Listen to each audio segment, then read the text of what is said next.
Hi, everybody. Meteorologist Joe Cioffi. It's weather in 5 days in 5 minutes on the last full day of the winter season, or as many of you may probably refer to it as the winter that wasn't, based on the fact that it was a warmer than normal winter by quite a bit in most areas from Northeast Virginia to southern New England.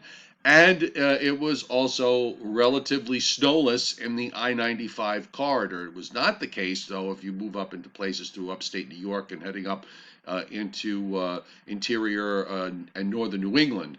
But for the I-95 corridor, we know what it was. The snow lovers did not have a good year at all. And as far as our weather is concerned for today, we are starting out with some sunshine, but you can already see the beginnings of the next weather system that is moving northeastward. And actually, this is coming in two pieces. This lead piece will be moving in with some rain late tonight through the first part of Thursday. And then you take a look at all that energy that is back out in the west. And this is going to be the main system that'll be coming out. You've got this upper low that's into the west here. You're getting this tropical moisture that's coming out of the Pacific.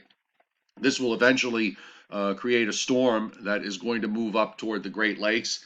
And we're going to get into a second round of rain probably late Thursday night, followed by a really warm day on Friday. With all this going on, severe weather is going to be front and center over the next couple of days. And we actually, for today, across parts of Texas, we have slight to enhanced risk of severe weather, and that extends up into Oklahoma and Kansas, and also a small area of marginal risk in central and western Kentucky, southern Indiana, and northern Mississippi. But here in the Northeast, no weather issues today as far as severe weather is concerned. Then for tomorrow, that area is going to extend eastward, and we've got two areas of slight risk being indicated by the Storm Prediction Center, with slight risk up in Iowa and also slight risk in the lower Mississippi Valley, northeast Texas on up into southern Missouri, and this very large area of marginal risk. General thunderstorms extending into eastern Pennsylvania, down southward into West Virginia. On Friday, when we have a cold front that'll be moving through here, the Storm Prediction Center has indicated an area of marginal risk from eastern Ohio across most of Pennsylvania and upstate New York. I'm not 100% sure about whether this winds up getting expanded to maybe showing a little bit of slight risk over the next couple of days, but we're certainly going to keep an eye on things as all of this develops. Meanwhile, on the radar this morning, as of 8 a.m., you're seeing some showers and even a few heavier downpours and thunderstorms on the southern end of this, running from Wisconsin down into northeast Texas. But here in the Northeast, up and down the East Coast, it is very, very quiet, with nothing going on from Maine all the way down into Florida. And you're noticing you've got moisture shooting up into the west, where the main energy that is coming in off the west coast. As far as watches and warnings are concerned, again, much of it in the west. We've got fog issues this morning in the southeast U.S., heavy rain and flash flooding in northeast Texas, winter storm watches, winter weather advisories, winter storm warnings, and blizzard warnings for the area from the northeastern quarter of Colorado northeastward into parts of southern South Dakota, and you see the blizzard warnings that are up. And this is mainly for what's coming with that second system that is swinging out to the east. So let's carry you through how it plays out over the next couple of days here in the northeast and northern mid-Atlantic states. We've got a nice day today, just sunshine giving way to arriving clouds. Then we're going to get a shot of rain tonight into Thursday morning as we set a warm front up. And it's going to take a little while for this warm front to move on through. The actual front itself, you see this low that's back in southern Colorado here. So the warm front is to our south. I actually probably have it drawn a little bit too far to the south here. Let me just correct that.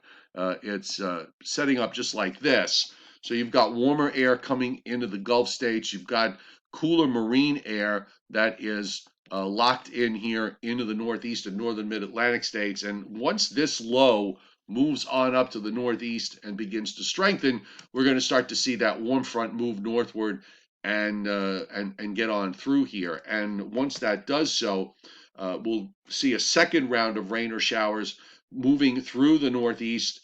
Thursday night, you see it here, and at this point, the warm front is through. Now on Friday, we've got a very warm day. I think temperatures could make it up into the 70s, and we have a cold front that'll be the next thing that we'll be watching. You see the showers and thunderstorms that the GFS is producing ahead of that front.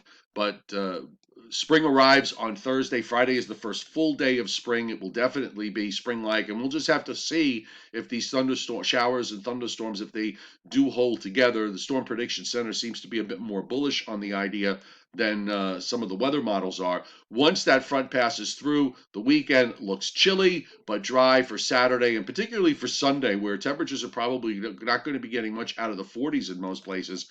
And then we're going to watch the next weather system swing northward up the East Coast for Monday, bringing with it some rain. Looks like it wants to slide out to the south and east, but we'll see. We've got a long way to go with regards to watching it to see how it plays out. And very quickly, with respect to rainfall here from the system, the next weather system, looks like we're going to wind up with about an inch to an inch and a quarter of rain in most places with those two rounds of rain, one Thursday, late Wednesday night, Thursday morning, and then the second one that comes for Thursday night. And just to leave you with a positive note as far as Friday is concerned, the high temperatures on Friday for everybody on the first full day of spring. I think we could see temperatures reach 80 in Washington and Baltimore, middle to upper 70s across southern and south central Pennsylvania into central and southern New Jersey, low to mid 70s in northern New Jersey, northeastern Pennsylvania,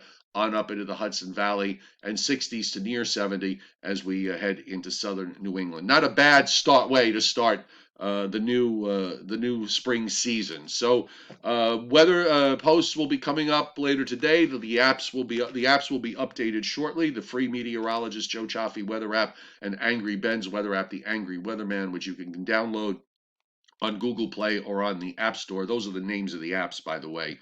Meteorologist Joe Cioffi and Angry Ben's app is the Angry Weatherman. So do add it to your app collection on your mobile device. And we'll have the Joe and Joe Weather Show tonight at 7 o'clock Eastern Time.